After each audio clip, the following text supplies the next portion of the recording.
আমি শুরুতে জানিয়ে দিই আমাদের ইমেল অ্যাড্রেস। আমাদের ইমেল অ্যাড্রেস হচ্ছে russell.bhoot.com@gmail.com। আর আমাদের ফেসবুকে আপনি যোগাযোগ করতে পারেন যে কোনো সময় www.facebook.com/russell.স্বাধীন। এবং আপনি আমাদের কাছে লিখে পাঠাতে পারেন আপনার ঘটনা। আপনি আমাদেরকে অডিও ক্লিপও পাঠাতে পারেন, যেটা আপনাদের ইচ্ছা। এবং আমাদের চমৎকার চমৎকার সব আইডিয়াও দিতে পারেন যে কিভাবে আমরা আরও বেশি আপনাদেরকে অ্যাক্টিভ করতে পারি। সারা পৃথিবীতে যে সমস্ত জায়গায় আমরা বাঙালিরা রয়েছি, তারা কিভাবে এই ভূত.com নিয়ে সেলিব্রেট করতে পারি প্রতিটা দিন, সেটা আমাদেরকে জানাতে পারেন। এবং আমাদের সামনে আরও অনেক বড় বড় প্ল্যান আছে, সেগুলো আপনাদেরকে জানাবো ইনশাল্লাহ। এবং আমাদের সেজন্য আপনাকে যেটা করতে হবে, আমাদের সঙ্গে থাকতে হবে। আমার কাছে এই মুহূর্তে যে ঘটনাটি আছে সেটি পাঠিয়েছেন আমাদের একজন লিসেনার, এবং তিনি যেভাবে লিখেছেন আমি সেইভাবেই পড়ছি। আসসালামু আলাইকুম রাসেল ভাই, আশা করি ভালো আছেন। আমি জানি আপনি সব সময় ভালোর তলেই থাকেন। আমি প্রথমেই আপনাকে ধন্যবাদ জানাচ্ছি সব বাধা বিপত্তি কাটিয়ে আমাদের মাঝে নতুন রূপে ফিরে আসার জন্য। আমি ফেরদৌস হাসান মানিক, আমার বাড়ি পিরোজপুর জেলার নাজিরপুর উপজেলার শাখারিকাঠি ইউনিয়নের বুড়িখালী গ্রামে। তারপরে তিনি তার ফোন নাম্বার শেয়ার করেছেন। এরপর তিনি বলছেন, আমি প্রথমেই অনুরোধ করছি রাসেল ভাই, আমার ঘটনাটি যদি প্রচারের জন্য বেছে নেন, আমাকে দয়া করে বিষয়টি আগে অবগত করবেন। আমি অলরেডি আপনাকে জানিয়ে দিয়েছি। তারপর তিনি লিখছেন, রাসেল ভাই, আমি 2012 সাল থেকেই আমি বিভিন্ন সময় বিভিন্ন ঘটনা শুনি, এবং তারপরে তিনি বিভিন্ন বর্ণনা দিয়েছেন। এবং তারপরে তিনি লিখছেন, তখন সালটা সম্ভবত 2005, আমি তখন ক্লাস 3-তে। শীতের দিন, জানুয়ারি মাস হবে হয়তো, এবং প্রায় 15 বছর আগের কথা রাসেল ভাই। আমার গ্রাম্য অঞ্চলে তখন সেচের তেমন একটা প্রচলন হয়নি। প্রাকৃতিক নিয়মেই গ্রাম্য অঞ্চলে যারা চাষি, তারা চাষবাস করতেন, এবং ফসলে পানি দিতে হয় এই সময়, আপনি জানেন। এবং এই ফসলে পানি দেয়া একটা নিয়ম মেনে চলতে হয়, যেটাকে আমরা গ্রাম্য ভাষায় বলি গোন। গোনটা হচ্ছে অমাবস্যা পূর্ণিমাকে কেন্দ্র করে। ঘটনাটি আমার গ্রামের নজর আলী নামের একজনকে নিয়ে, যিনি মোটামুটি চাষাবাদের সঙ্গে যুক্ত ছিলেন। বয়স আনুমানিক তখন 50 থেকে 55 বছর হবে। দিনের বেলায় গ্রামের খালে পানি পাওয়া না গেলেও অমাবস্যার গোনে রাতে খালে পানি আসে, যা ছোট খাল কেটে খেতে উঠানো হয়।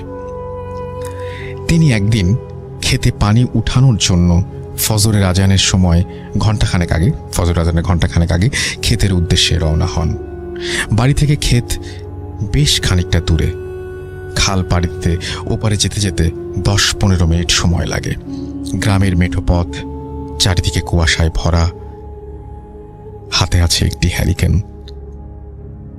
তার এমন প্রায় অভ্যেস ছিল রাতে খেতে পানি দেওয়ার, তাই সাধারণত রাতে যেতেন খেতে পানি উঠিয়ে ক্ষেতের পাশে নামাজ পড়ে পানিটাকে আটকিয়ে তারপরে তিনি বাড়ি ফিরতেন সকালে।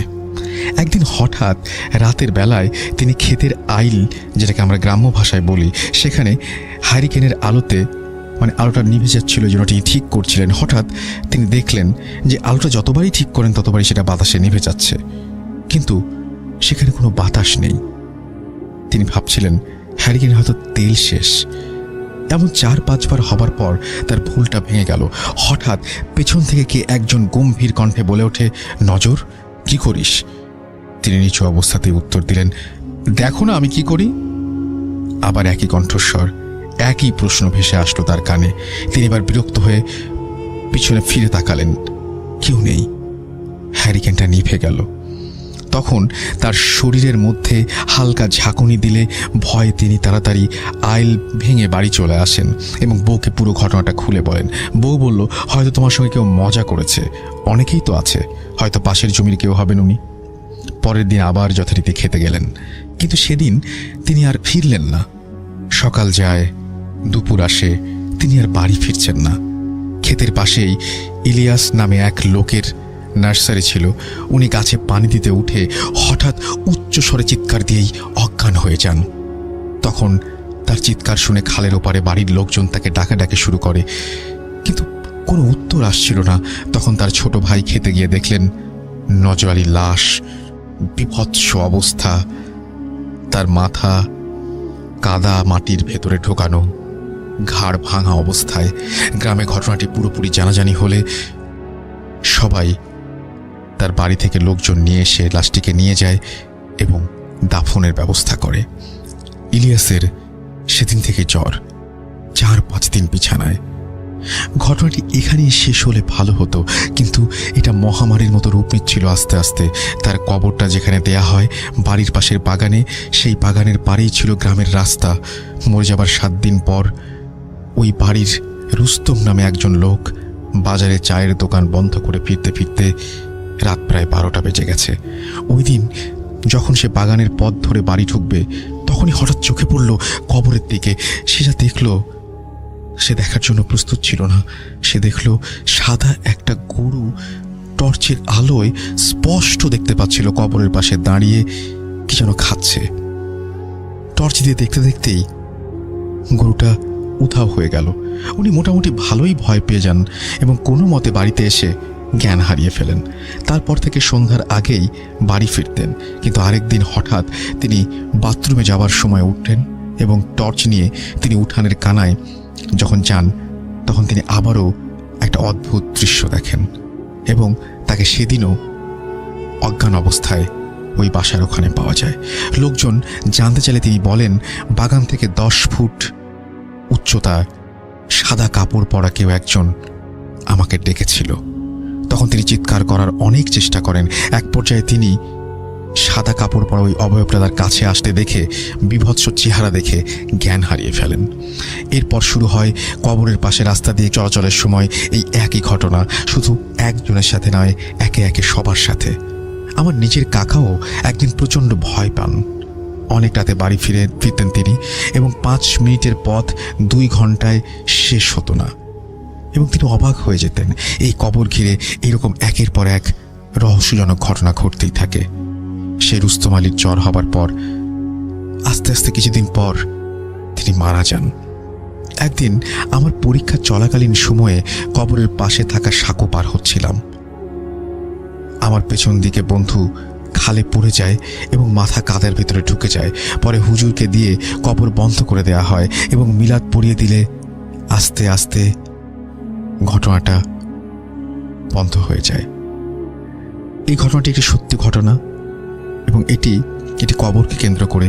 বিশ্বাস না হলে খোঁজ নিয়ে দেখতে পারেন, আমার ঠিকানা দেয়া আছে। যদি ভালো লাগে পড়ে শোনাবেন ঘটনাটি। পড়ে শোনালে আরও ঘটনা পাঠাতে উৎসাহী হব। আমি আপনাদের আবারও বলে দিচ্ছি, ঠিকানাটি আপনারা খোঁজ নিতে পারেন। যিনি লিখেছেন তিনি হচ্ছেন ফেরদৌস হাসান মানিক। তার বাড়ি পিরোজপুর জেলার নাজিরপুর উপজেলার শাখারিকাঠি ইউনিয়নের বুড়িখালী গ্রামে। যদি এই ঘটনার সত্যতা খুঁজে পান, আমিও অপেক্ষায় থাকলাম, আপনারা আমাকে জানিয়ে দেবেন। চলে যাচ্ছি আমাদের পরের ঘটনায়। Spirit, be here with me.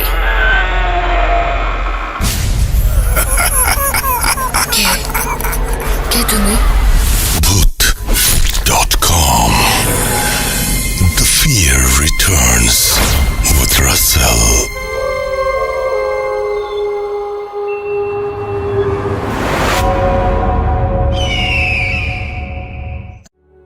আমার সঙ্গে এই মুহূর্তে উপস্থিত আছেন হাফেজ মাইনুদ্দিন সাহেব এবং তাকে আপনারা বিভিন্ন সমস্যার কথা জানান এবং তিনি সেটা সমাধান করেন অনেক সময়, এবং সেটা আমি চেষ্টা করব যে তার সাথে আপনাদের যোগাযোগও করিয়ে দিতে ফেসবুকের মাধ্যমে বা অন্য কোনো মাধ্যমে কোনো একদিন। কিন্তু মুশকিলটা হচ্ছে একটাই, সেটা হচ্ছে উনি ক্যামেরার সামনে কখনো আসতে চান না। এটা একটা ঝামেলা আর কি।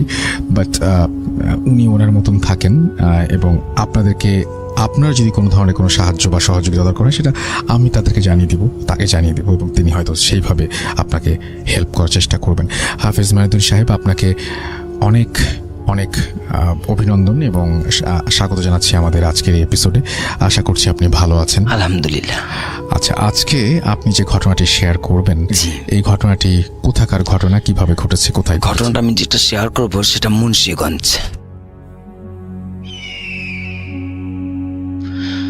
তো উনি প্রবাসী ছিলেন, প্রায় 10-12 বছরের বেশি বিদেশে থাকাকালীন ঢাকায় বাংলাদেশে আসলেন।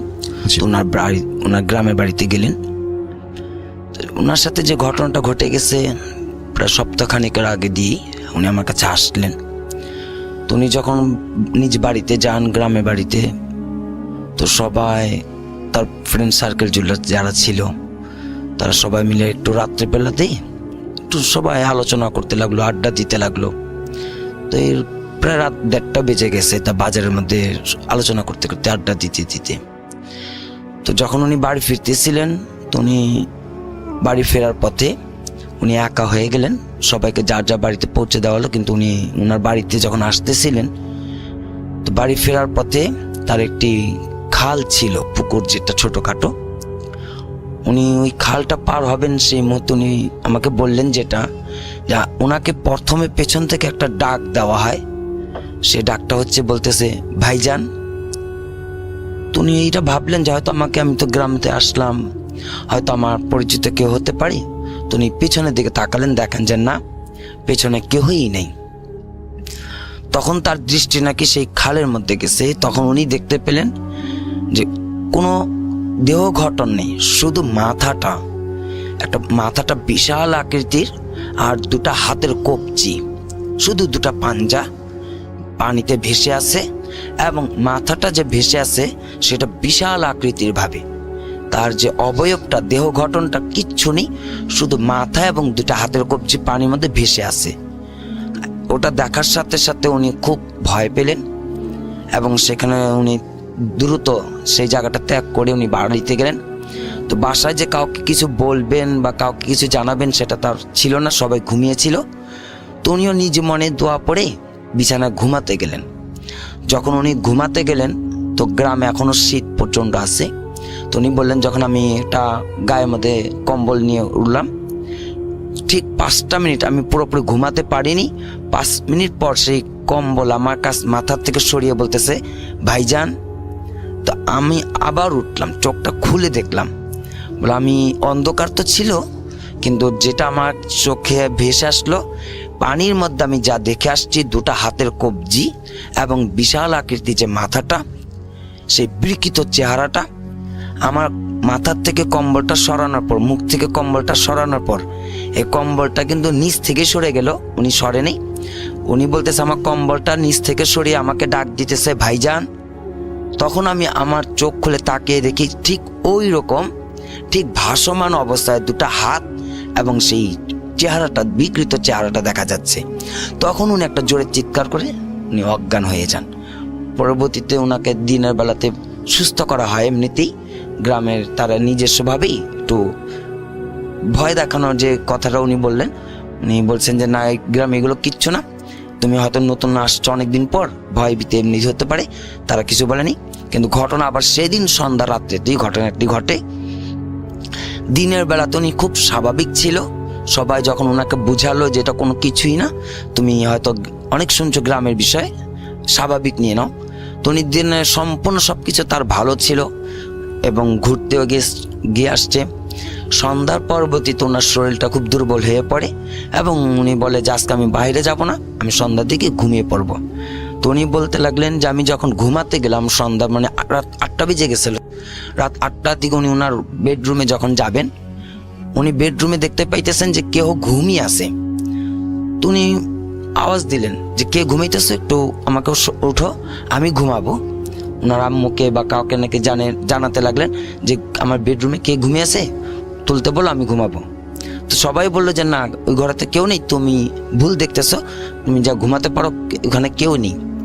পরবর্তীতে উনি ওনার বেডরুমে যখন গেলেন, যখন সেই তার চাদর যে জড়ানো ছিল, চাদরটা সরালেন, ঠিক ওই অবয়বটা মানে আকৃতি বিকৃত চেহারাটা আর দুইটা হাত তার বালিশের মধ্যে ওইভাবে রাখা, এবং সেইখানেও ওই একই শব্দ তার পেছন থেকে আসলো। সামনে তো উনি শুয়ে আছে, যে জি। বিকৃত চেহারাটা এবং হাতের কবজিটা, দেহ গঠন নেই, কোনো বডি নেই। আর পেছন থেকে আবার সেই একটা শব্দ আসছে, ভাইজান। তখন তিনি ওইখানে খুব অজ্ঞান হয়ে পড়ে। পরবর্তীতে তাকে যখন অন্যান্য হুজুরকে দেখানো হয়েছিল, সবাই বলল উনি বিদেশ থেকে আসছে, তো ওনাকে আপনার আত্মীয় স্বজন না কুফুরি জাদু টোনা করছে, বান মারছে, এই করছে সেই করছে না। পরবর্তীতে আমার কাছে আসলো, ওনাকে জিন ধরছে। সেটা নিমতলি যে একটা এলাকা আছে, খুব ভয়ঙ্কর জিন, সেই তাকে জিনে আসর করা। পরবর্তীতে আলহামদুলিল্লাহ আমাদের এখানে আসার পরে ঠিকঠাক করে দেওয়া হয়েছে। এখন আজকে আমাকে বলা হয়েছিল যে মাঝে সাঝে শুধু ওই কথাটাই শুধু উনি কাজে আসে, কিন্তু চেহারা আর এবং হাতের কবজিটা দেখতে পারতেছে না। বলো যে আমি এইগুলো এখন দেখি না, কিন্তু ভয় ভয় লাগে, আর শুধু কানের মধ্যে শব্দটাই আমার আসে, ভাইজান ভাইজান বলে ডাকতে থাকে। তা আমি আজকে ফোন করে বলেছিলাম আচ্ছা আরও হবে না, ঠিক হয়ে যাবে সব কিছু ভাইয়া। এটাই ওকে, ঘটনা। আচ্ছা, আমার মনে পড়ে না যে আমি আপনাকে কখনো এই প্রশ্নটা করেছি কিনা। আপনি অনেক মানুষের ভয় যারা পায় তাদের সমাধান করে দেন এবং অনেক মানুষের ভয় ভাঙান। জি। এরকম কখনো হয়েছে যে আপনি কোনো একটা কারণে আপনি কখনো ভয় পেয়েছেন? এরকম হ্যাঁ। আছে?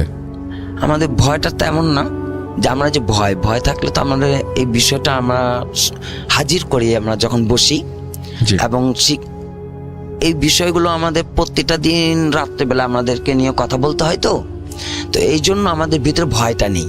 আমরা প্রতিটা রাত এইভাবে তাদের সাথে কথা বলা হয়, যার কারণে আমাদের এখনো কোনো ভয় নেই। তবে আমরা হয় অনেক আজ থেকে নয়, প্রায় অনেক আগেই যখন কিছু ভয়ঙ্কর বিষয়গুলো যখন কাজ করতে গিয়েছিলাম, তখন খুব ভয় পাওয়া গেছে। তখন তারপর আবার কিছু মানুষের কারণে, আচ্ছা। যেমন আমাদের দেখা একজন মসজিদেরই খতিব ছিলেন, উনি ওনার ছাত্রীকে জিন ধরেছিল। তা আমি যখন কাজ করতেছি, সেই ইমাম সাহেব হুজুর এত ভয় পেয়ে তার মানে একটা লাফ দিয়ে সোফাতে দাঁড়িয়ে গেছে। তখন আমাদের ভিতরে ভয় চলে আসছে যে ওস্তাদ জি আপনার কেন এমন হলো? তো বললো না না না, আমি না ভয় পেয়ে গেছিলাম, কারণ আসছে তো আমার চোখে ধরা পড়ে গেছে। আমি একদমই তখন আমিও ভয় পেয়েছিলাম। প্রশ্নটা হয়তো খুব অন্যরকম লাগতে পারে, তারপরে করি। সেটা হচ্ছে যে এরকম কখনো হয়েছে যে আপনি আসলে যাকে হাজির করতে চেয়েছেন সে হাজির না হয়ে অন্য একজন আপনার সামনে হাজির হয়েছে? এরকম কখনো হয়েছে? এরকম হয়। এরকম হয় না?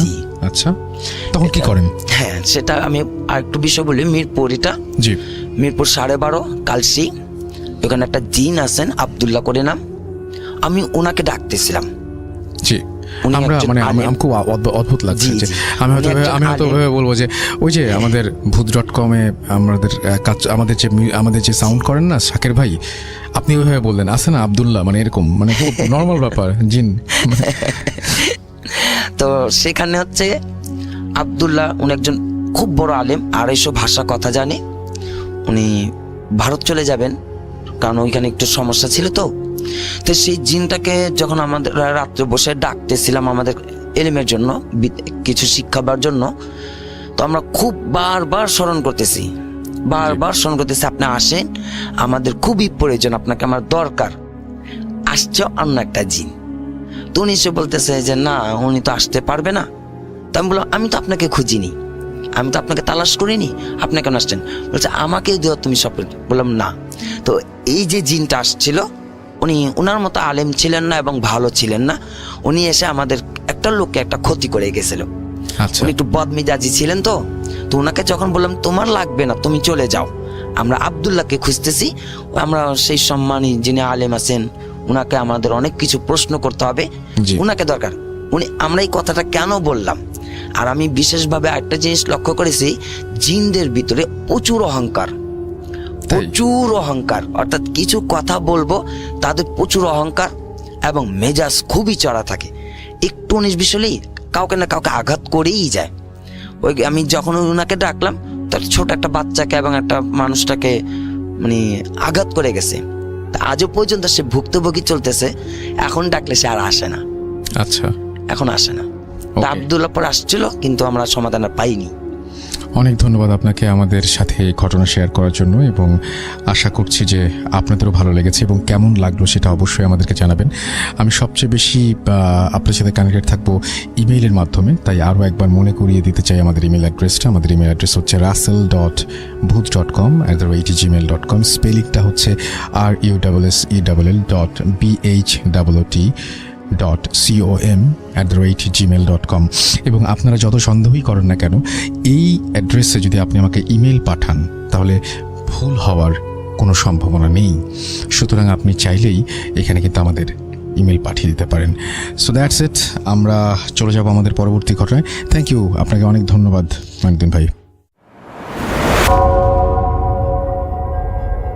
Spirit, be here with me.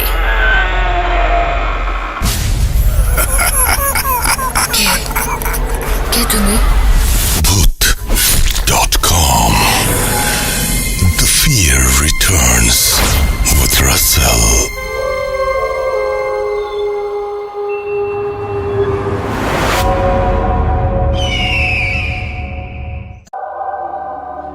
আরও একবার আপনাদের সবাইকে স্বাগত জানাচ্ছি, আমি রাসেল। শুনছেন ভূত.com, এবং এই মুহূর্তে আমার সঙ্গে উপস্থিত আছেন আমাদের আজকের অতিথি। আর তার একটা ঘটনা তো আপনাদের অবশ্যই শোনাবো, তবে তার আগে যেটা জানাতে চাই সেটা হচ্ছে আমাদের ইমেল অ্যাড্রেসটা আরও একবার মনে করিয়ে দিতে চাই। আমাদের ইমেল অ্যাড্রেস হচ্ছে russell.booth.com@gmail.com। এই অ্যাড্রেসে আপনার নাম, ঠিকানা এবং ফোন নম্বর সহ আপনার জীবনে ঘটে যাওয়া বা আপনার জানা সেরা ঘটনা লিখে পাঠিয়ে দিন আমাদের কাছে। ঘটনার শুরুতে অবশ্যই উল্লেখ করুন যে ঘটনাটি আপনি স্টুডিওতে এসে শেয়ার করতে চান, নাকি আপনি চান আপনার ঘটনা আমরা পড়ে শোনাই। যারা দেশের বাইরে রয়েছেন তারা সরাসরি অডিও ক্লিপ পাঠাতে পারেন বা লিখেও পাঠাতে পারেন ঘটনাটি। আর আমার সাথে এই মুহূর্তে এই স্টুডিওতে যেই অতিথি উপস্থিত আছেন তার সাথে চলো একটু পরিচিত হই। আপনার নামটা প্লিজ একটু বলবেন, আপনি কোথা থেকে আসসালামু এসেছেন? আলাইকুম, আমার নাম মোহাম্মদ সানি, আমি আসছি উত্তরা থেকে, আমার গ্রামের বাড়ি বরিশালে। ওকে, তো আপনার ঘটনায় চলে যাই। আমার ঘটনাটা 2003 সালে, তখন আমি ক্লাস 3-তে পড়ি। আমার গ্রামের বাড়ি বরিশালেই, ওখানেই ঘটনা আমার ফ্যামিলির সাথে। তখন আমার একটা ছোট ভাই ছিল, আর বলে নেই আমার বাড়িতে অনেকগুলো ঘর, মাঝখানে একটি বড় উঠান, আর বাড়ির পিছনে একটি খাল। খালে আপনার ভাইয়ের বয়স তখন কত হবে? তো আমার ভাইয়ের বয়স 2 বছর বা 2.5 বছর এরকম। ওকে, তো আমার ঘরের পাশে একটা ঘর আছে, ওই ঘরে একটা দাদি থাকতো, তার একটা নাতনি আছে। তারা দুজনেই থাকতো। তার ছেলে মেয়ে যারা আছে সবাই মানে আপনার নিজে দাদি না? না, আমার নিজে তাই না, আমার আচ্ছা, ঘরের পাশে। জি। তো ওই দাদির ছেলে মেয়ে যারা কেউই থাকতো না, তারা অন্য জায়গায় চাকরি করতো, এইসবতে বাইরেই থাকতো। আর দাদি আর নাতি ওখানেই থাকতো। উনি একটু মানে অন্য টাইপের, মানে সবাই ওনাকে একটু ভয় পাইতো। বলতো যে বাড়িতে যারা ছিল বাচ্চারা, তাদেরকে তার কাছে যেতে নিষেধ করতো সবাই, যে সে একটু তান্ত্রিক টাইপের এরকম কিছুটা। মানে ঝগড়া করতে কেউ যদি বাচ্চারা ওখানে যেত তাহলে নিষেধ করতো, যে বরদোয়া দিবে এরকম কিছু একটা। তো সবাই আর কি ওনাকে সবাই ভয় পাইতো। জি। তো একদিন আমার ছোট ভাই ওই দাদির লাগানো ফল গাছ থেকে পাতা ছিঁড়ে ফেলে। তো তখন এই নিয়ে দাদি অনেক বকাঝকা, গালিগালাজ এগুলো করা শুরু করে আমার আম্মাকে, আমার ছোট ভাইকে। এই সময় আমার একটা দুঃসম্পর্কে এক চাচা, সে বাড়িতে হঠাৎ এসে উপস্থিত হয়। সে গালাগালি এগুলো শুনে তারপর দাদিকে উল্টো আরও বেশি গালাগালি করে। সবাই তাকে নিষেধ করছিল যদিও গালাগাল না দেওয়ার জন্য, কারণ সবাই জানে যে সে একটু অন্য টাইপের। তো তারপরও সে অনেক বেশি তাকে বকাঝকা করার পর দাদি এক পর্যায়ে মানে রেগে গিয়ে আমার ভাইকে এরকম একটা বরদোয়া টাইপের বলে যে শেষ হয়ে যাবে ও।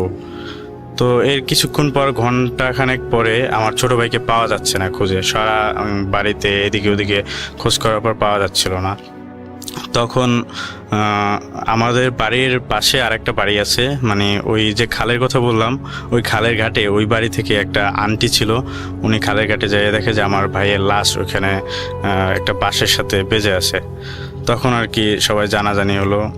আমার আম্মা খুবই কান্নাকাটি করতেছিল, সবাই বাড়িতে একদম অন্যরকম একটা অবস্থা। আমার ভাইকে দাফন টাফন করা হলো। এরপরের দিন আমার এক ফুফা আমাদের ঘরেই ঘুমাচ্ছিল। তখন রাত্র 2টা-1টার দিকে সে ওয়াশরুমে যাওয়ার জন্য আমাদের ঘরের পিছনে যেখানে খাল ছিল, খালের একটু আগে আমাদের পাকের ঘর, ওখানে বসে মানে ওয়াশরুমে ওখানে গিয়েছিল। তারপর ওর পাশেই হচ্ছে যে ওই যে দাদির কথা বললাম, ওনার একটা পেয়ারা গাছ ছিল। তো উনি ওখানে যখন বসেছিল, তারপর হঠাৎ করে উপরে তাকানোর পর দেখে যে পেয়ারা গাছের পাশে একটা সাদা শাড়ি পরা একটা বুড়ো টাইপের এক মহিলা একটা বাচ্চা কোলে নিয়ে দাঁড়াই আছে। এরপর আমার ওই ফুপা এক চিৎকার দিয়ে বাসায় চলে আসে, সবাইকে বলে ঘটনাটি। এরপর আর কি, যদিও ওই দাদির নামে আর তেমন কেউ কিছু বলে না, কারণ যদিও কারো কাছে কোনো প্রমাণ নেই, কিন্তু সবাই তাকে ভয় করতে এই পর্যন্তই। এরপর 3-4 বছর পর আমার দাদি, ওই যে দাদির কথা বলতেছি, ওই দাদি মারা গিয়েছে।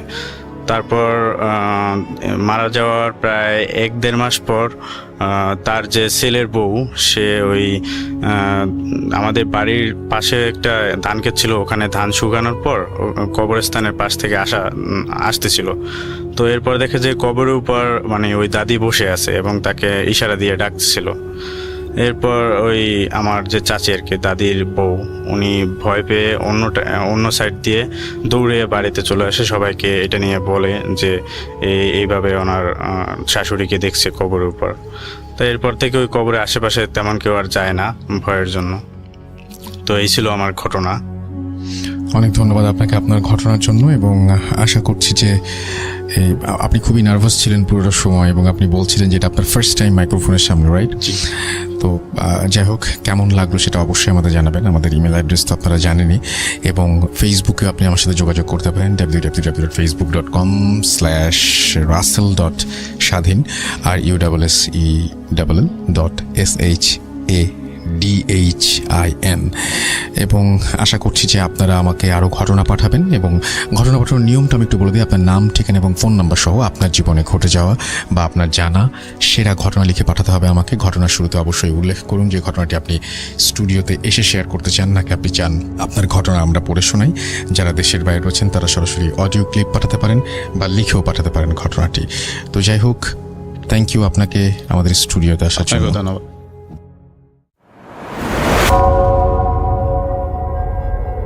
Spirit, be here with me.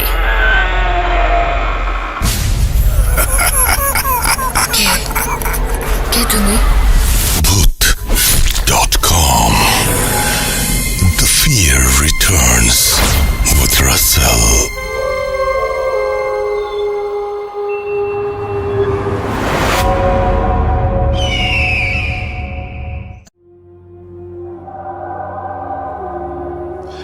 Welcome back, you are listening to Bhoot.com, এবং আমি রাসেল আছি সাথে, এবং আশা করছি পুরোটা সময় আপনি আমাদের সাথে ভালো আছেন এবং এনজয় করছেন Bhoot.com-এর প্রতিটি স্টোরি।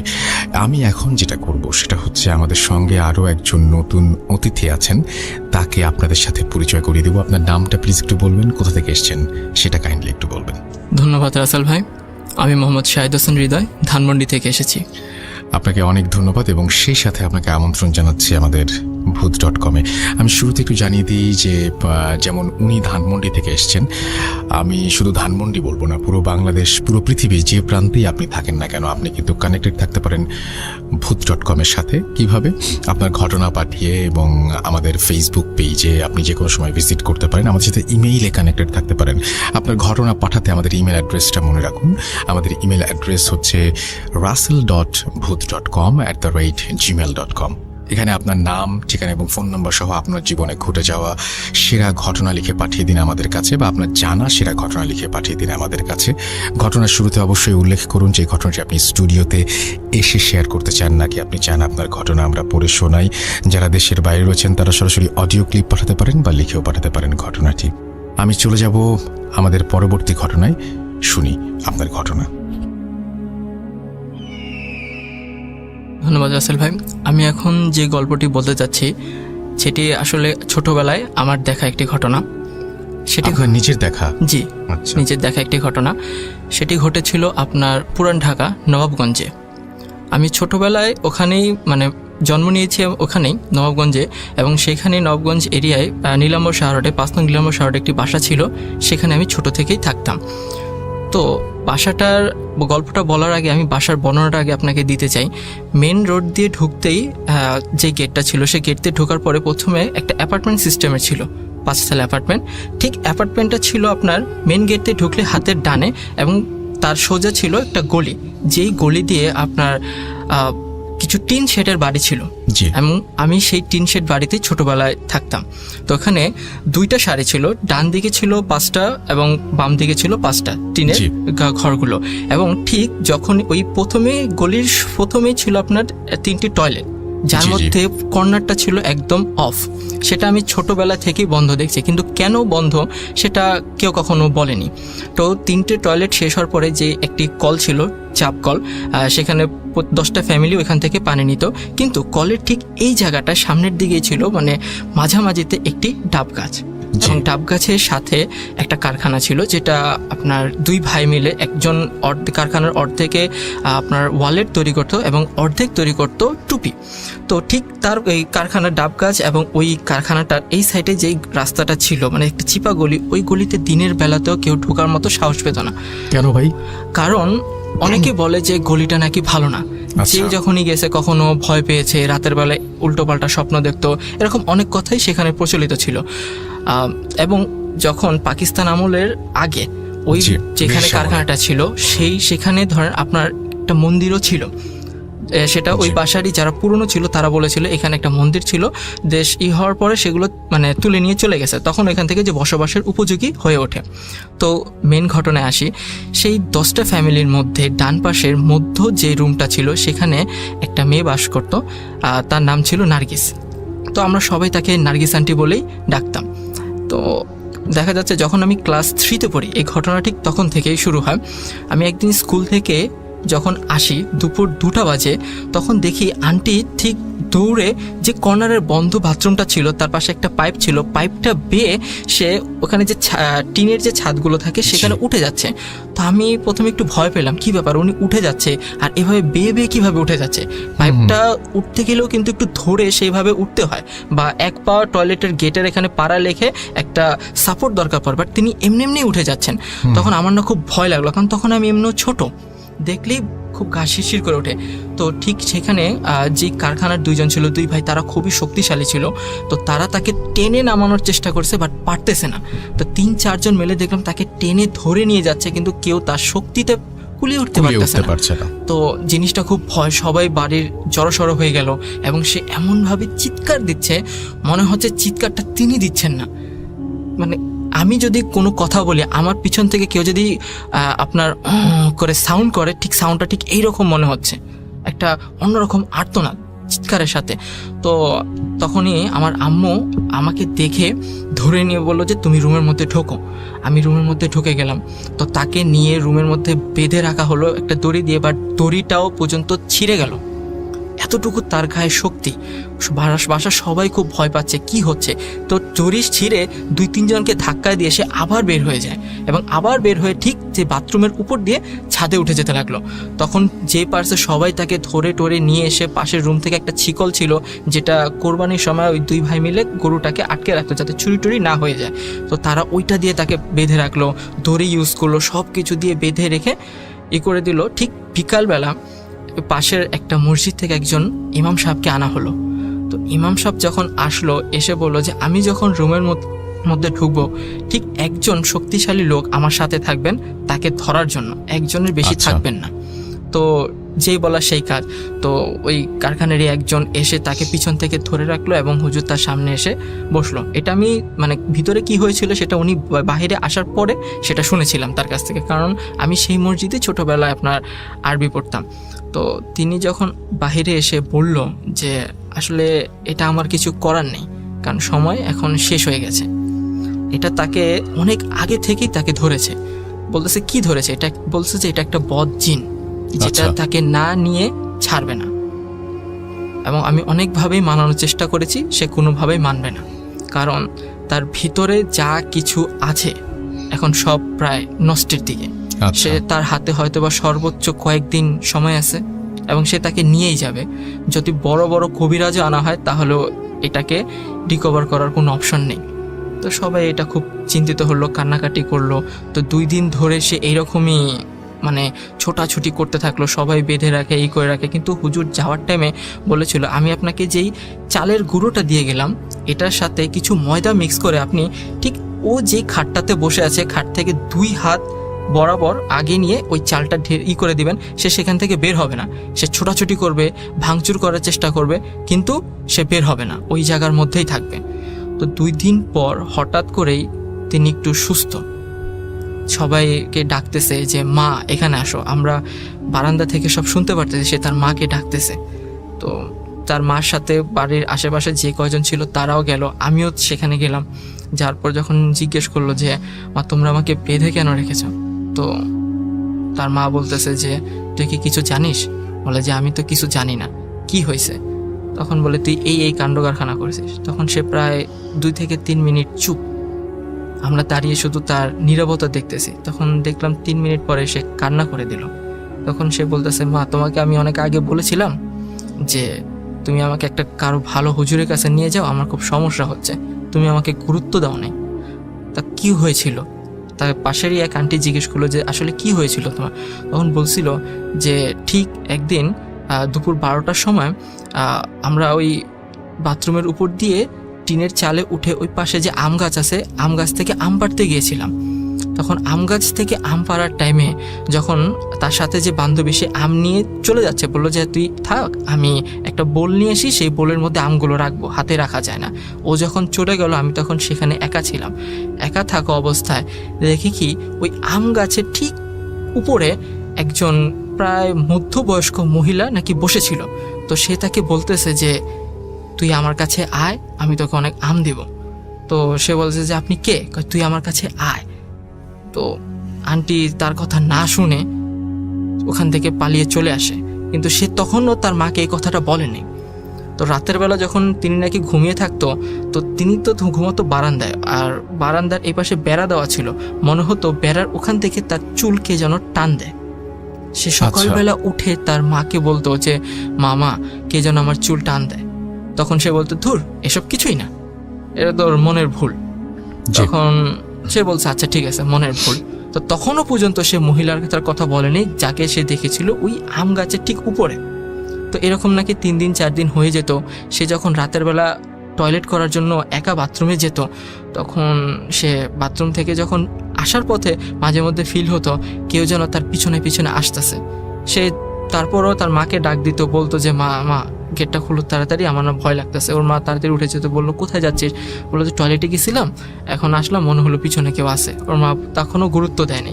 ঠিক এরকম গুরুত্ব দিতে না দিতে জিনিসটা আরও প্রায় অবনতির পর্যায়ে চলে যায়, এবং সেটা সে দেখেছিল ওই ঘটনার 3 থেকে 4 বছর আগে। তো তখন লাস্ট সময় হঠাৎ করে যখন কথা বলার মাঝখান থেকেই তার গলার ভয়েস কেমন যেন অটোমেটিকলি ভারী হয়ে যাচ্ছিল। তো সেটা দেখে আমার আম্মু আমাকে বললো যে বাবা তুমি রুমে চলে যাও। আমি বলছি না আমি থাকি। না তুমি রুমে চলে যাও, তোমার এখানে থাকার কোনো দরকার নেই। তো আম্মু যখন ওই ঘটনার প্রায় 15-20 মিনিট পরে যখন রুমে আসলো, জিজ্ঞেস করলাম আম্মু কি হয়েছিল, আমার আব্বু তখন ওই আমার সাথেই ছিল। তখন বললো যে হঠাৎ করেই তার শরীরে ওইটা চলে আসছে। সে বলতো যে আমি তাকে না নিয়ে থামবো না। সবাই নাকি মাপ টাপ চাইছে, তার মা ওর পায়ে ধরছে যে আমার মেয়েকে ছেড়ে দেন। বলছে না আমি তাকে ছাড়বো না। আমি তাকে বলেছিলাম যে তুই বিয়ে করিস না। সে বিয়েটা কেন করলো? এটাতেই তার রাগ। তো বলছিল আপনি তো একজন মহিলা, আপনি তো কোনো পুরুষ জিন না যে আপনি ওকে নিয়ে যাবেন। ওকে আমি বলছিলাম তুই বিয়ে করিস না, বিয়ে না করলে তোর জন্যই ভালো হবে। আমি ওকে অনেকভাবে ডাকার চেষ্টা করেছি, অনেকভাবে ডাকছি, সে শুনেনি। সেটাই তার জন্য সব থেকে বড় ভুল। আর তাকে বলেছিলাম যে তুই দুপুরবেলা কখনো ছাদে উঠবি না, সে আমার কথা শুনে নেই। এখন আমার আর কিছু করার নাই। তো ঠিক তার 2 থেকে 3 ঘন্টা পরেই আমরা কান্নার আওয়াজ শুনতে পেলাম। যখন সবাই দৌড়ে এখানে গেলাম ততক্ষণে দেখি আন্টি আর বেঁচে নেই। এটাই ছিল আপনার ঘটনা, রাইট? এটাই ছিল আমার ঘটনা। যাই হোক, চমৎকার একটা ঘটনা শোনালেন আমাদেরকে, এবং এই জন্য আপনাকে অনেক অনেক অনেক অনেক ধন্যবাদ। আশা করছি যে আপনাদের এই ঘটনাটি ভালো লেগেছে।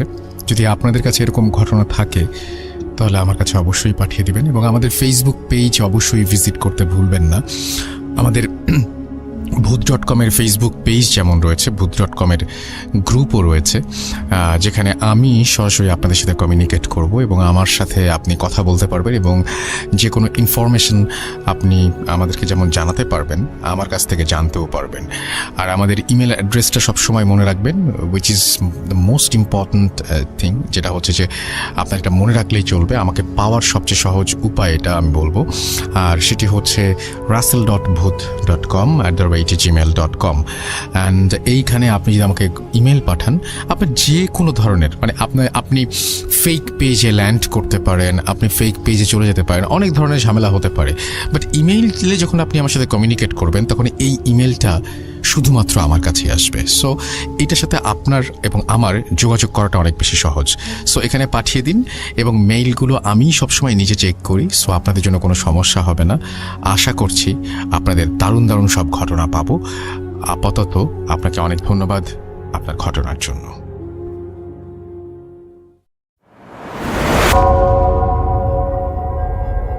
Spirit, be here with me.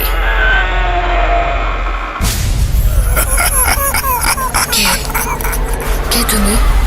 Booth.com. The fear returns with Russell.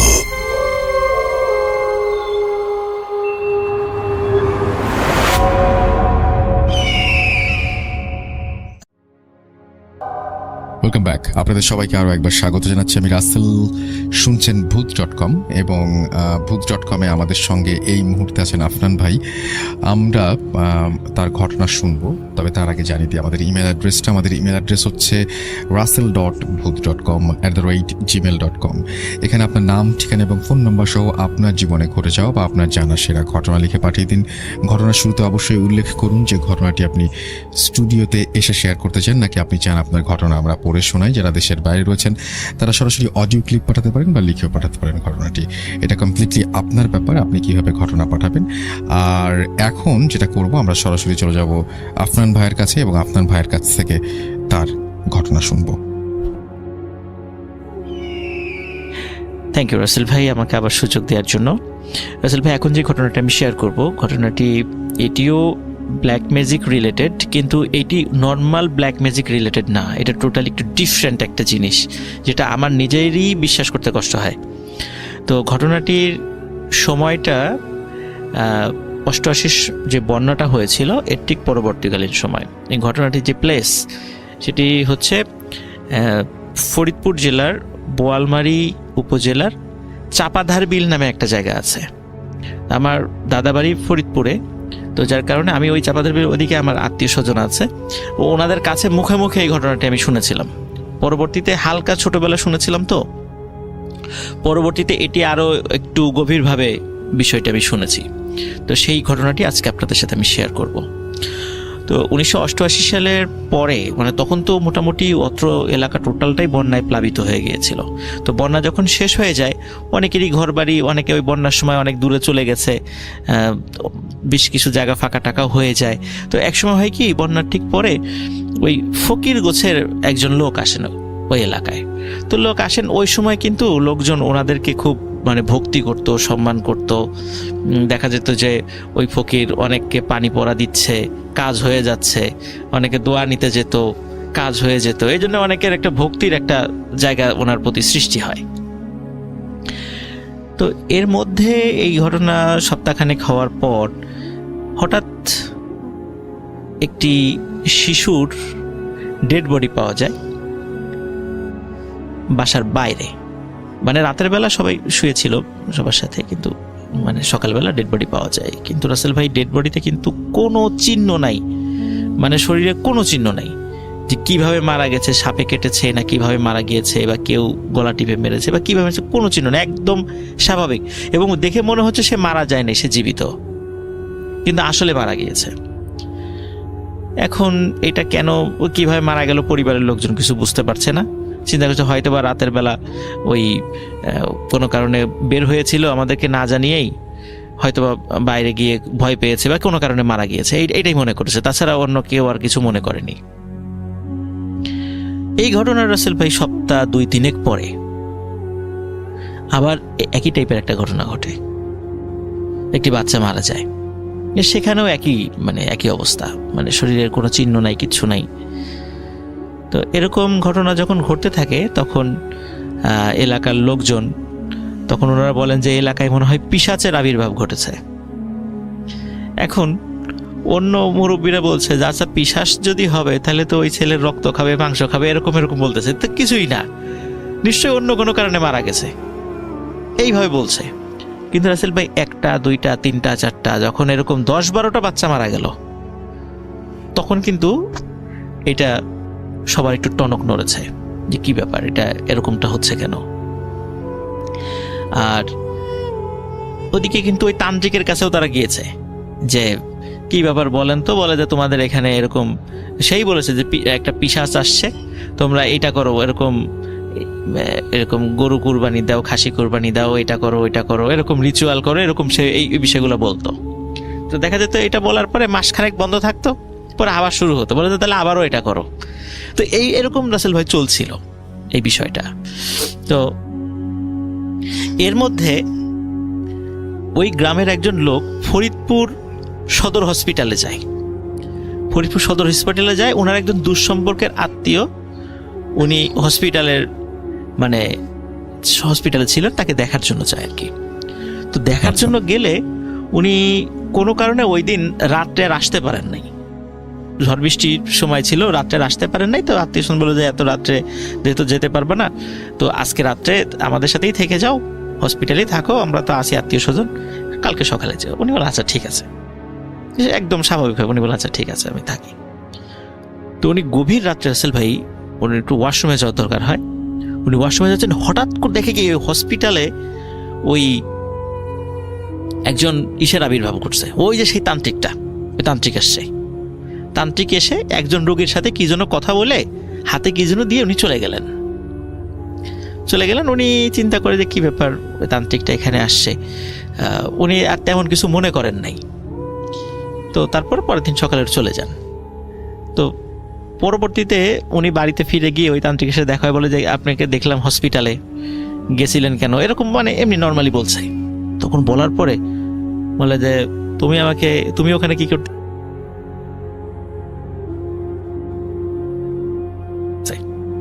এতে করে ওনার মনে একটা সন্দেহ জাগে, কি ব্যাপার, আমি স্বাভাবিকভাবে বলতে পারতো যে গেছিলাম একটা কাজে, বা কোনো আত্মীয় স্বজন ছিল, বা কোনো রোগী দেখতে গিয়েছি, এটা বলতে পারতে। উনি আমাকে পাল্টা এত কোশ্চেন করে কেন, এটা ওনার মনের মধ্যে সন্দেহ যায়। কিন্তু উনি আর এগুলো নিয়ে আর বেশি ঘাটাঘাটি করেন নাই।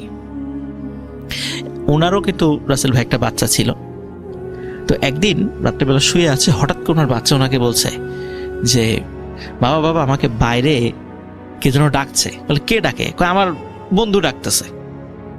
বন্ধু? এত রাত্রেবেলা তোমার বাচ্চা মানুষ, সে কি এত, তার বাসা কোথায়, এখন এত রাত্রেবেলা সে তোমাকে ডাকবে নাকি? বলে না আমি ডাক শুনতেছি, আমাকে যেতে হবে, যাইতেই হবে। সে কিছুতেই রাখা যায় না ঘরের মধ্যে, জোর করে ঘরের মধ্যে আটকে রেখেছে যে না এত রাতে বাইরে যেতে প্রয়োজন, আমি বাইরে যাচ্ছি, দেখি সে কোথায়। এখন উনি নিজেই দরজা খুলে বাইরে বের হয়ে কাউকে উনি পান না। তখন উনি চিন্তা করেন যে এই নিশ্চয়ই ওই হয়তোবা প্যারানর্মাল কিছু ডাকাডাকি করছে, কিন্তু ওনারা কোনো ডাক শোনেন নাই। প্রথম রাত্রে এরকম হয়, দ্বিতীয় রাত্রে রাসেল ভাই আবার ওই বাচ্চা বলে যে আমাকে ডাকতেছে।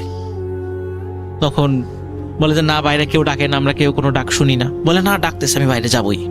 কিছুতেই ধরে রাখা যায় না, উনি নিজেই আবার বাইরে গিয়েছে হারিকেন নিয়ে। ওই সময় তো গ্রামের লোক টর্চ লাইট ওরকম ছিল না, হারিকেন নিয়ে গিয়েছে, কিন্তু বাইরে কাউকে দেখে না। তখন থার্ড ডে, তখন ওই দিন রাতের বেলা হঠাৎ করে ওই ঘুম থেকে উঠে দেখে ওনার বাচ্চা পাশে নেই, দরজা খোলা। ওনার তাড়াতাড়ি করে হারিকেন নিয়ে বের হয়ে বাড়ির থেকে একটু বাইরে গিয়ে দেখে ওনার বাচ্চা পড়ে আছে মাটির উপরে, এবং ঠিক অন্যান্য বাচ্চা যেভাবে মারা গিয়েছিল ঠিক একই রকম ভাবে সেও মারা গিয়েছে। তখন উনি পরের দিন গ্রামে বলেন যে আমার বাচ্চা মারা গেছে, তো গত 2 দিন এই ধরনের ঘটনা ঘটেছে, যে কে যেন ডাকে রাতের বেলা। বলে তার ফ্রেন্ড বা তার বন্ধু ডাকে, প্রাইমারি স্কুলের বন্ধু ডাকে। তখন কে হইতে পারে, তার সব প্রাইমারি স্কুলের বন্ধুদেরকে বলে না আমরা তো কেউ এরকম ডাক দেয় না, রাতের বেলা যাওয়া তো প্রশ্নই আসে না, দিনের বেলায় তো যাই না বা খুব কম যাই, রাতের বেলা তো কোনো প্রশ্নই আসে না। এরপর রাসেল ভাই গ্রামের লোকজন যখন একটু সতর্ক হয়ে গেল, তখন অনেকেই রাত্রেবেলায় নিশি ডাক শুনতো এবং বাচ্চাদেরকে বাইরে যেতে দিত না, বলা হতো বাচ্চারা বাইরে গেলেই মারা যাবে। কিন্তু কেন, মানে এই ঘটনাটা কেন ঘটছে এটা কেউ জানতো না, এইটা কেউ রহস্য উদ্ঘাটন করতে পারে নাই। একদিন ওই যে যিনি মানে হসপিটালে একজনকে দেখতে গিয়েছিলেন, দেখতে গিয়ে তান্ত্রিককে দেখেছিলেন, তো ওনার যে আত্মীয় অসুস্থ ছিলেন সেই আত্মীয়র বাড়িতে গিয়েছে।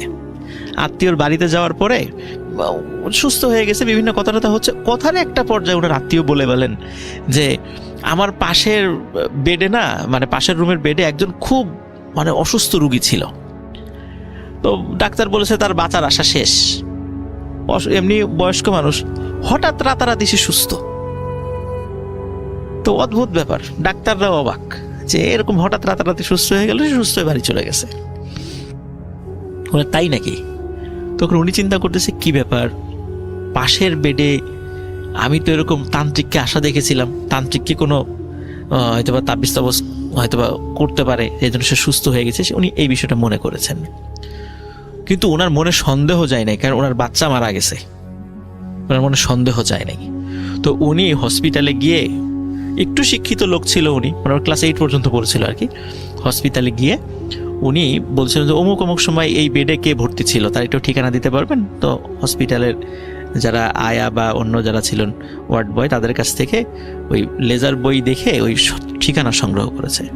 ঠিকানা সংগ্রহ করার পরে তার সাথে যায় দেখা করেছে, বলে যে আপনি সুস্থ হয়ে গেলেন কি? দেখুন উনি কিছুতে বলতে চান না, কিছু একটা বিষয় লুকাতে চান উনি। তখন বলে যে আপনি কি, কেন শুনতে চাচ্ছেন? বলে যে আমার একজন লোক অসুস্থ, আমি একটু শুনতে চাচ্ছি আপনি কীভাবে সুস্থ হলেন, মানে কেমনে এটা সম্ভব হলো? তখন বলে যে ও গ্রামে একটা মানে কবিরাজ টাইপের আছে, উনি একটা পানি পড়া দেবেন, আপনি সুস্থ হয়ে যাবেন। তখন বলে যে কোন গ্রামের নাম বললেন? দেখে কি যে এইটা সেই চাপাদার বিলের ওই গ্রামটা। তখন উনি খুব অবাক, উনি আর কিছু বলেন না, বলে আচ্ছা ঠিক আছে আমি তার কাছে যাব। তো রাসেল ভাই, এরপরে ঘটনা যেটি জানা যায় এবং এটা হাতে নাতে ধরা পড়ে উনি, সেটা হলো উনি রাতের বেলা উনার কিছু পোষা মানে বন্দি করা কিছু জিনদেরকে দিয়ে বিভিন্ন বাচ্চাদেরকে, মানে তার পরিচিত লোকদেরকে দিয়ে ডাক দেয়াতেন। এটা ওই এলাকায় নিশি ডাক বলে। তো ওই বাচ্চারা যখন বের হয়ে আসতো, ওই ডাকটা শুধু বাচ্চারাই শুনতো, অন্য কেউ শুনতো না। তখন যখন বের হয়ে আসতো, সব দিনে কিন্তু না, ওই মানে আপনার আমাবস্যা পূর্ণিমা কিছু তিথি হিসাব করে করে, তখন ওই বাচ্চারা বের হয়ে আসার পরে নাকি উনি ওই বাচ্চার কাছে গিয়ে মাথায় হাত রাখতেন, হাত রাখার সাথে সাথে ওই বাচ্চা মারা যেত। ভয়ঙ্কর ব্যাপার তো এটা, সাথে সাথে মারা যেত। এবং বলা হয়তো যে ওই হাতটা রাখার পরে ওই হাতটা নিয়ে মানে আবার একটা মানে এটা মাটির একটা পাত্রর মতো, ওর ভিতরে পানি থাকতো, ওই হাতটা ওই পানির মধ্যে উনি চুবাইয়ে দিতেন এবং ওই পানিটাই রাসেল ভাই বিভিন্ন লোককে উনি খাওয়াতেন এবং ওই পানিটা খাওয়ার পরে সুস্থ হয়ে যেত লোককে। এখন তাকে যখন ধরা হয়েছে যে তুমি এটা কাজটা কেন করো, তখন সে বলে যে বাচ্চাদের তো অনেক হায়াত থাকে, আমি ওদের আত্মাটা বের করে নিয়ে আসি এবং এইটা ট্রান্সফার করি এইভাবে, এই প্রক্রিয়াতে। তো পরে লোকজন এতটা ক্ষিপ্ত হয়, মানে গ্রামের লোক তো মানে খুব আবেগী, তো ওনারা এতটা ক্ষিপ্ত হন যে ওনাকে ওই বাঁশ দিয়ে পিটিয়ে মেরে ফেলেন ওই তান্ত্রিককে, মানে এতটা, কারণ অনেক লোক মারা গেছে তো এখানে। তো এরপর থেকে রাসেল ভাই ওই ওনার মৃত্যুর পরে ওই নিশি ডাক ওইখানে কেউ শোনা যায় আর কখনো শোনা যায় নাই। এবং বাচ্চা ওই যে অস্বাভাবিক যে মৃত্যুর কথা বলছেন সেরকমও কোনো না, উনি ওই তান্ত্রিকের মৃত্যুর পরে এই ধরনের কোনো শোনা যায় নাই। আর রাসেল ভাই এই ঘটনাগুলো বিশ্বাস করা কিন্তু একটু কঠিন, যে আসলে আমি এতক্ষণ ধরে ঠিক এই জিনিসটাই চিন্তা করছিলাম, হ্যাঁ, যে এটা আসলে হয় কিভাবে। কিন্তু আমি রাসেল ভাই ঘটনাটা পরবর্তীতে অ্যানালাইসিস করেছি যে এটা কিন্তু ভারতে এই ধরনের ঘটনার নজির আছে। আমি পরবর্তীতে এইটা নিয়ে অ্যানালাইসিস, ভারতে এই ধরনের নজির আছে। তারপরে মিশর এবং ওমানে এই ঘটনার নজির আছে, এবং ব্রাজিল এবং আর্জেন্টিনা এবং পেরু এই 3টা দেশে এই ঘটনার নজির আছে, যে এই টাইপের কিছু কথা একদম উপজাতি পর্যায়ে এই ধরনের কিছু বিষয় ওদের আছে, আদিবাসীদের মধ্যে এই ব্যাপারগুলো। হ্যাঁ হ্যাঁ, আদিবাসীদের মধ্যে বলা যায় এই টাইপের কিছু জিনিস আছে, কিন্তু এখন হয়তো বা অনেকে এটা বিশ্বাস করেন না, বা এটা কিভাবে কি হয় এটা বিশ্বাস করেন না। আমার নিজের কাছে এটা বিশ্বাস করতে কষ্ট হয় যে বলা হয় যে কোনো অসুস্থ ব্যক্তিকে যদি ওই পানিটা খাইয়ে দেওয়া হয় উনি সুস্থ হয়ে যাবেন। এইটাই হলো এই চিকিৎসার এই পদ্ধতি, মানে উনি একটা মানুষকে হত্যা করে পরে ওই পানিটা আবার একজন অসুস্থ ব্যক্তিকে খাইয়ে দিবেন এবং উনি সুস্থ হয়ে যাবেন। তো এই পদ্ধতিটা, এটার নাম আমি জানি না রাসেল ভাই, এটা কি পদ্ধতি, আমি নাম করাটা উচিত না, একদম বলতে পারি না এটা মানে আসলে। কারণ কি দেখা যাচ্ছে যে ওই তান্ত্রিককে কেউ বলেন সুস্থ করতে, তান্ত্রিক তার মতো করে একটা পানি পরা নিয়ে আসে, কিন্তু উনি তান্ত্রিক যে কিভাবে পানি নিয়ে আসছে এটা কিন্তু ওই রোগীরা জানে না। তো যার কারণে এই বিষয়টা গোপনই ছিল, কিন্তু পরবর্তীতে তান্ত্রিক স্বীকার করেন, স্বীকার করে লোকজন ক্ষিপ্ত হয়ে তাকে মানে গণপিটুনিতেই মানে উনি মারা যান আর কি। এটা ছিল রাসেল ভাই। আপনাকে অনেক ধন্যবাদ আপনার ঘটনার জন্য এবং ভূত.com-এ আসার জন্য আপনাকে অনেক ধন্যবাদ। আপনাকেও রাসেল ভাই অসংখ্য ধন্যবাদ। ভূত.com-এ ইনশাল্লাহ আশা করছি, মানে আল্লাহ যদি হায়াতে রাখেন, সুস্থ রাখেন, ইনশাল্লাহ সবসময়ই আসবো। Thank you so much. Thank you.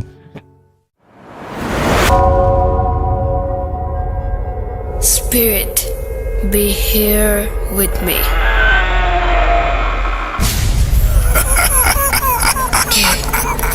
কে তুমি? Bhoot.com. The fear returns with Russell.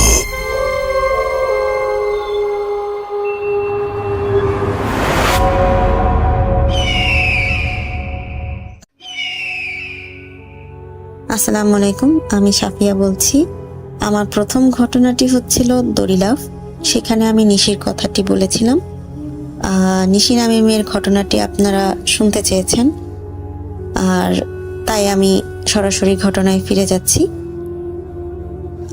নিশির সাথে আমার পরিচয় হয়, আমরা যে বাসায় ভাড়া থাকতাম সেই বাসার নিচতলায় নিশিরাও ভাড়া থাকতো। ওই ছাদে টুকটাক কথা হতো। তো একদিন নিশির মাম্মা আমাকে যেটা বললেন যে আমার মেয়েটাকে জিনে আছর করে, মাঝে মাঝে সমস্যা হয়। তো আমি বললাম আন্টি একটু খুলে বলেন, তাহলে বললে ভালো হতো। নিশির আম্মা আগে বললো আগে ওর দাদার বাড়ির কথাটা আমি বলি। আমি যখন নতুন বিয়ে হয়ে যাই, ওর দাদা বাড়িটা গিয়ে দেখি, ওর দাদা বাড়িটা ছিল দোতলা মাটির বিল্ডিং, আর হচ্ছে তার সামনে একটা উঠান, তারপরে হচ্ছে একটা ছোট পুকুর, ঠিক পুকুরের একটু পরেই হচ্ছে বাঁশবাগান। তো ওদের আশ্রমটা ছিল ওই বাঁশবাগানের কাছাকাছি। তো নিশির মা নতুন বউ হয়ে যখন ওই বাড়িতে গেলেন, তো তখন ওনাকে ওই আশ্রমে যাওয়ার জন্য কাউকে না কাউকে সাথে নিয়ে যেতে হতো, কারণ অনেক দূর, অনেক রাতের বেলা গেলে একটু ভয় লাগে, স্বাভাবিক।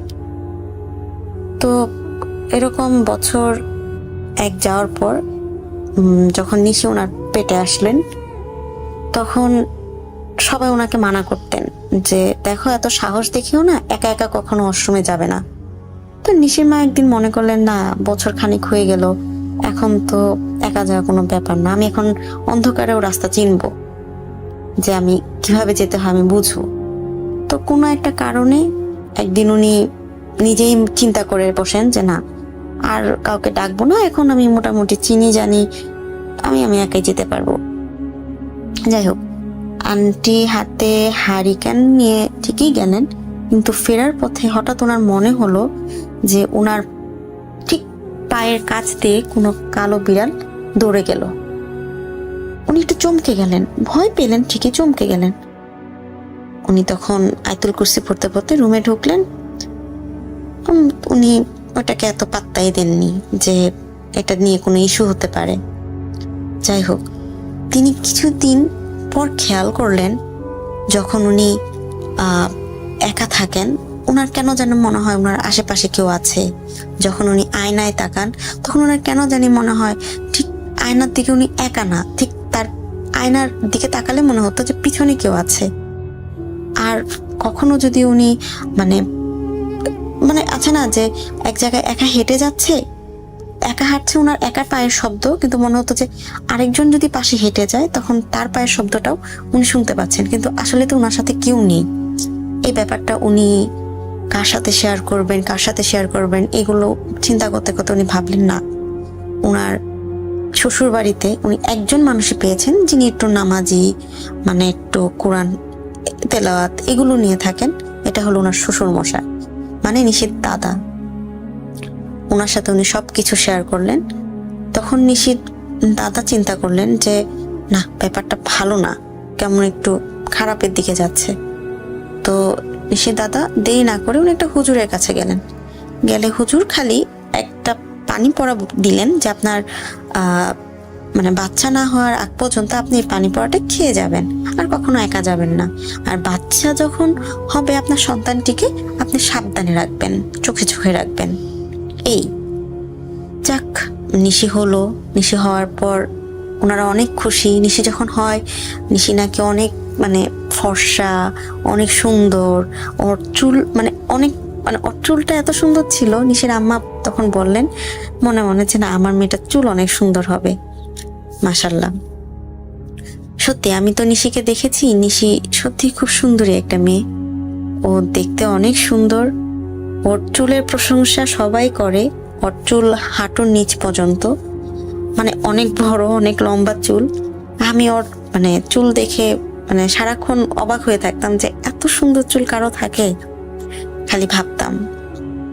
আচ্ছা, কিন্তু নিশির একটা সমস্যা আমার একটু লাগতো, কেমন যেন একটু মানে ওর দিকে ভালো করে তাকালে মনে হতো যে ওর ঘাড়টা, মাথাটা একটু নুইয়া থাকে, মানে একটু কুঁজু হয়ে থাকে।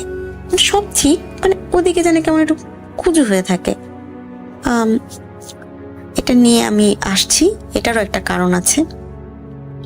আচ্ছা, আমি নিশির কথায় আবার ফিরে যাই।